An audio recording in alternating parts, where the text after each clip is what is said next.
ഈ SJR കുമാർ ഇപ്പോൾ ടെലിഫോണിലുണ്ട്.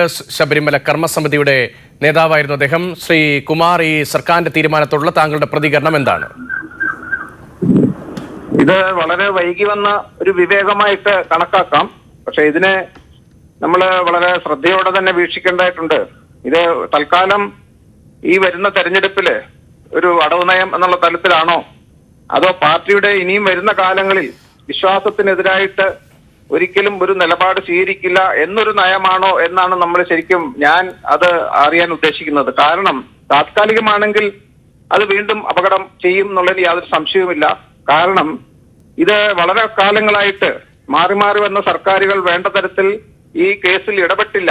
Sabarimala supreme കോടതി നടന്ന കേസിൽ ഇടപെടാഞ്ഞതുകൊണ്ടാണ് ഇത്തരത്തില് വളരെയധികം പേർക്ക് ലക്ഷോപലക്ഷം ആൾക്ക് ബുദ്ധിമുട്ടുണ്ടാകുന്ന തരത്തില് ഒരു പ്രക്ഷോഭം ഉണ്ടാകാനും അതിനോടനുബന്ധിച്ച് ധാരാളം കേസുകൾ, അത് ബഹുഭൂരിപക്ഷവും എന്റെ പേരിൽ തന്നെ 1000-ൽ പരം കേസുണ്ട്. അതെല്ലാം കള്ളക്കേസുകളാണ്. കാസർഗോഡ് മുതൽ തിരുവനന്തപുരം വരെ 1000-10000 കള്ളക്കേസുകളാണ് ഉണ്ടാക്കിയിരിക്കുന്നത്.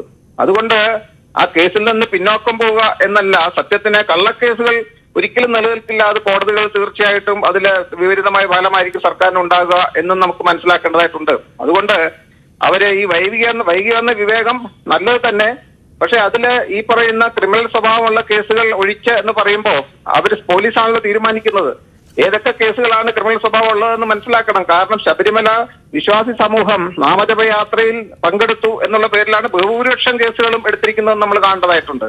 അപ്പൊ അത്തരത്തില് ഈ വിശ്വാസി സമൂഹം നാമജപയാത്രയിൽ പങ്കെടുക്കുന്ന ഒരു ക്രിമിനൽ സ്വഭാവം ഉള്ളതാണെന്ന് കണ്ടുകൊണ്ട് തന്നെയാണല്ലോ കേസുകൾ എടുത്തിരിക്കുന്നത്. അപ്പൊ അതുകൊണ്ട് തീർച്ചയായിട്ടും ആ ഒരു നിലപാട് തന്നെ ചോദ്യം ചെയ്യപ്പെടായിട്ടുണ്ട്. അപ്പൊ ശബരിമല വിഷയമായിട്ട് എടുത്ത കേസുകൾ അത് പുനഃപരിശോധിക്കുമ്പോൾ തീർച്ചയായിട്ടും നിരപരാധികളായിട്ടുള്ള എല്ലാവരെയും കേസിൽ നിന്ന് മാറ്റണം അല്ലെങ്കിൽ ഒഴിവാക്കണം എന്നുള്ളൊരു നയം തന്നെയാണ് ആവശ്യം.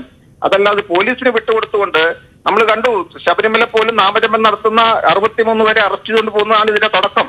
അപ്പൊ അതുകൊണ്ട് തീർച്ചയായിട്ടും അത് കേസ് പിൻവലിക്കുമ്പോൾ തീർച്ചയായിട്ടും വ്യക്തമായ ഒരു ധാരണ, ഒരു നയം അക്കാര്യത്തിൽ ഉണ്ടാവണം. അതല്ലെങ്കിൽ ഈ ഒരു മന്ത്രിസഭയുടെ തീരുമാനം പുറത്തേക്ക് വരികയും വേണ്ട തരത്തിൽ തന്നെ പോലീസിന്റെ അല്ലെങ്കിൽ കോടതിയിൽ കേസ് പിൻവലിക്കുന്നതിന് കാര്യം വരുമ്പോ വേണ്ട തരത്തിലൊരു തീരുമാനം ഉണ്ടാകുകയും ചെയ്തില്ലെങ്കിൽ അത് തീർച്ചയായിട്ടും ഗുരുതരമായ ഒരു അവസ്ഥയാണ്. അതുകൊണ്ട് നമ്മൾ നോക്കിയിരുന്ന് കാണേണ്ടി വരും. ശരി, നന്ദി ശ്രീ SJR കുമാർ.